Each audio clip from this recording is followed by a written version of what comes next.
রান্নাঘরের সাধারণ এক উপাদান পেঁয়াজ কিভাবে একটি দেশের রাজনৈতিক ভাগ্য নির্ধারণ করতে পারে। এটি শুধু খাবারের দামের খেলা নয়, এটি একটি গোপন কূটনীতির খেলা যা গ্রামীণ ভোটারদের হৃদয়ে ঝড় তুলতে পারে।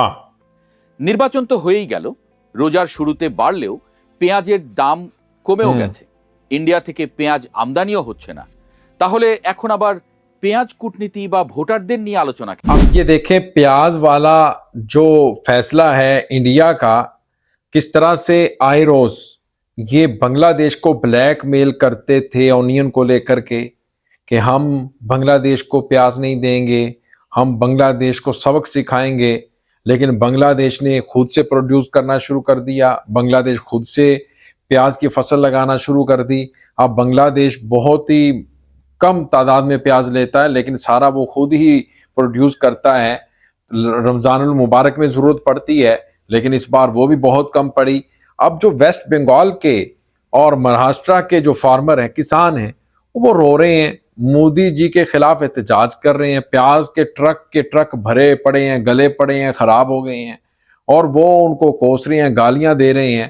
इसको लेकर के ममता बनर्जी ने भी एक नया कार्ड खेल दिया है। किस तरह से सियासत हो रही है, लेकिन देखें किस तरह से आप बांग्लादेश को सबक सिखाना चाहते थे। वो कहते हैं ना, किसी के लिए अगर आप गड़ा खोदते हैं तो सबसे पहले आप खुद गिरते हैं। आप भी तैयार रहें। वो हिसाब हुआ है अब हिंदुस्तान के साथ, मोदी के साथ। लेकिन बांग्लादेश ने क्या ही कमाल की प्लानिंग की है। अस्सलाम वालेकुम दोस्तों, मैं हूं एहसान खान और आप देख रहे हैं यूट्यूब चैनल एहसान रिएक्शन विद एहसान। कहा जा रहा है कि नेतन्याहू के ऊपर हमला हो गया है, ईरान ने स्ट्राइक की है और नेतन्याहू के ऑफिस के ऊपर, और नेतन्याहू मर चुके हैं, उनको मार दिया गया है। उसके जो बड़े बड़े ऑफिसर्स थे मिलिट्री के, आर्मी के, इजराइल के, वो भी मर गए हैं, उनको भी मार दिया है। ये अभी सिर्फ एक खबर है, गैर मुसद्दका, यानी पक्की खबर नहीं है भाई। तो अभी खबरें आ रही हैं, देखते हैं 1-2 घंटे में क्लियर हो जाएगा। लेकिन भाई बढ़ते हैं प्याज की तरफ। जी हाँ, अब इंडिया को अपने प्याज के ऊपर बड़ा गुरूर था, जिस तरह से अमेरिका को अपने F-15 के ऊपर बड़ा तकब्बुर था, प्राउड था। वो किस तरह से देखें, वो गिरे हैं शू, आज कुवैत में आकर गिर गए। और फिर अब मोदी जी भी बड़े खुश हैं कि ये पाकिस्तान ने हमारे तैयारे गिराए थे, यानी इंडिया के। तो डोनाल्ड ट्रंप रोजाना कहते थे कि 10 गिर गए, 11 गिर गए, यानी डेली एक तैयारा, एक एयरक्राफ्ट की जो तादाद थी वो बढ़ा देते थे नंबर। तो अब मोदी जी ने कहा मैं अब आपसे बदला लूंगा, आपके 3 नहीं गिरे भाई, मैं भी 20 कहूंगा। अब ये दोस्तों मीम्स रोस्ट किया जा रहा है, इस वक्त ट्रोल किया जा रहा है। मोदी जी अब ट्रंप को भी करेंगे इस तरह, तो ये तो भी चल रहा है। लेकिन ईरान के साथ दुनिया खड़ी हुई है इस वक्त, और उनके साथ सोलिडरिटी का मुजाहरा दिखाया जा रहा है। तो दोस्तों आइए अब प्याज वाली वीडियो देखते हैं। वेस्ट बंगाल मीडिया और फिर ये जो ममता बनर्जी हैं, वो किस तरह से इसको अपना सियासत पॉलिटिक्स खेलेंगी प्याज को लेकर के। पहले मोदी जी ने खेला, क्योंकि वहां पर दोस्तों इलेक्शन है ना।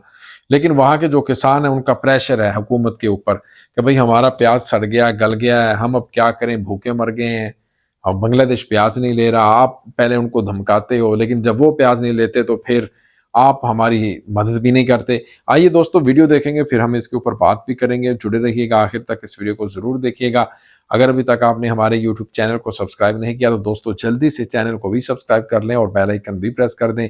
3, 2, 1 एंड। ঘরের সাধারণ এক উপাদান পেঁয়াজ কিভাবে একটি দেশের রাজনৈতিক ভাগ্য নির্ধারণ করতে পারে। এটি শুধু খাবারের দামের খেলা নয়, এটি একটি গোপন কূটনীতির খেলা যা গ্রামীণ ভোটারদের হৃদয়ে ঝড় তুলতে পারে। নির্বাচন তো হয়েই গেল, রোজার শুরুতে বাড়লেও পেঁয়াজের দাম কমেও গেছে, ইন্ডিয়া থেকে পেঁয়াজ আমদানিও হচ্ছে না। তাহলে এখন আবার পেঁয়াজ কূটনীতি বা ভোটারদের নিয়ে আলোচনা কেন?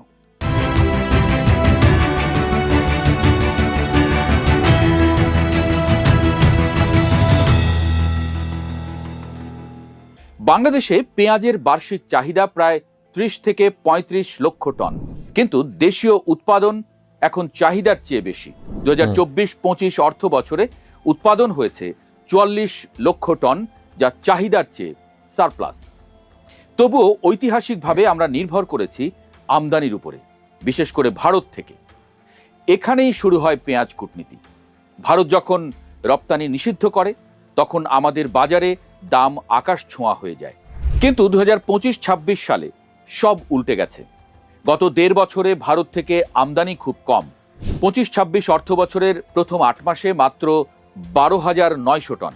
দেশের কৃষকদের রক্ষা করতে বাংলাদেশ সরকার নতুন আমদানি পারমিট বন্ধ করে দিয়েছে 2026-এর জানুয়ারিতে। কিন্তু এর ফলটা কি হয়েছে? সংকটটা তৈরি হয়ে গেছে ভারতে। পশ্চিমবঙ্গের সীমান্তবর্তী এলাকায় 30,000 টন পেঁয়াজ পচে যাচ্ছে। দাম পড়ে গেছে 2 রুপি প্রতি কেজিতে। ভারতের রপ্তানি আয় কমেছে 1100 কোটি রুপি। এর প্রভাব শুধু অর্থনীতিতেই নয়, ভারতের রাজনীতিতেও পড়ে গেছে। এমনিতেই ভারতের কৃষকরা বিজেপির উপরে ক্ষেপা।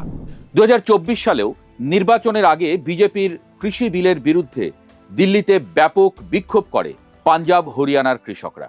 বাংলাদেশের সাথে সীমান্ত বন্ধ করে দিয়ে পশ্চিমবাংলার কৃষকদের বিপদে ফেলেছে বিজেপি। মার্চ এপ্রিলে পশ্চিমবাংলার নির্বাচনে এর প্রভাব পড়বে নিশ্চিতভাবেই। 1998 সালে কৃষকের ক্ষোভ ভারতের সরকারই উল্টে দিয়েছিল। 2022 সালেও পাঞ্জাব নির্বাচনে আম আদমি পার্টির বিজয় কৃষকদের ক্ষোভের কারণেই। মার্চ এপ্রিলে পশ্চিমবঙ্গ বিধানসভা নির্বাচন। এরই মধ্যে নির্বাচনী প্রচারণাও শুরু হয়ে গেছে। বরাবরের মতো বিজেপি বাংলাদেশ কার্ড খেলছে, বাংলাদেশ বিরোধী প্রচারণা চালাচ্ছে। তারা বলছে বাংলাদেশ থেকে আসা অনুপ্রবেশকারীরা পশ্চিমবঙ্গকে গ্রেটার বাংলাদেশ বানাবে। বুধবার অমিত শাহ বলেছেন, অনুপ্রবেশকারীরা তৃণমূলকে ক্ষমতায় বসিয়েছে, ক্ষমতায় গেলে সব বাংলাদেশিদের তাড়িয়ে দেওয়া হবে। আর শুভেন্দু অধিকারী বলেছেন, হিন্দুরা জেগে উঠুন, বিজেপিকে ভোট দিন, না হলে পশ্চিমবঙ্গ বাংলাদেশ হয়ে যাবে।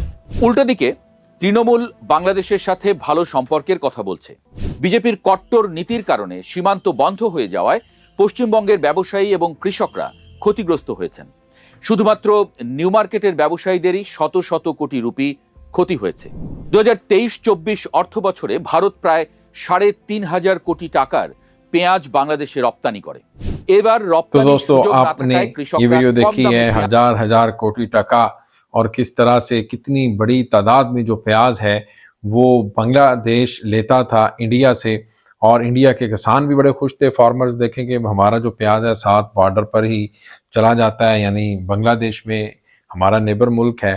लेकिन जैसे ही मोदी जी औकात से बाहर हुए, धमकाना शुरू किया, ब्लैकमेल करना शुरू किया, तो फिर बांग्लादेश ने कहा कि भाई ठीक है, हम आपका प्याज नहीं लेंगे, हम खुद से भी प्रोड्यूस करेंगे या किसी और मुल्क से ले लेंगे प्याज। प्याज लेना है ना, पैसे देने हैं, प्याज लेना है भाई।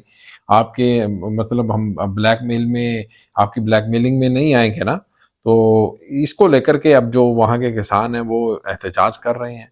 दोस्तों आपका क्या कहना है इस वीडियो को लेकर के बताइएगा कमेंट सेक्शन में। मिलेंगे आपसे नेक्स्ट वीडियो में, तब तक के लिए अल्लाह हाफिज।